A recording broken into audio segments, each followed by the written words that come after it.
వరకు చూడండి. ముందుగా నిన్నటి రోజున తిరుమలలో స్వామివారిని మొత్తం 64,097 మంది భక్తులు దర్శించుకున్నారండి. అందులో స్వామివారికి మొత్తం 24,453 మంది భక్తులు తలనీలాలను సమర్పించారు. నిన్నటి రోజున తిరుమల శ్రీవారి హుండీ యొక్క ఆదాయం అనేది 3,72,00,000 రూపాయలు. ఈరోజు కూడా ఎటువంటి దర్శన టికెట్లు లేకుండా నేరుగా భక్తులను ఫ్రీ దర్శనానికి అనుమతిస్తున్నారండి.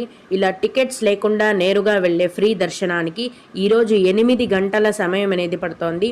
అలాగే తిరుపతిలో ఇచ్చే సర్వ దర్శనం టోకెన్లను తీసుకొని దర్శనానికి వెళ్ళే వారికి దర్శనానికి 4 గంటల సమయం అనేది పడుతోంది. 300 రూపాయల దర్శనం టికెట్లు కలిగి ఉన్న భక్తులకు మరియు 500 రూపాయల దర్శనం టికెట్లు ఉన్న భక్తులకు దర్శనానికి 3 గంటల సమయం అనేది పడుతోంది. ఈరోజు కూడా సుపదం ఇన్ఫాంట్ దర్శనం అనేది ఉందండి. మామూలుగా పండుగ రోజులలో క్యాన్సిల్ చేస్తారు. ఈరోజు అయితే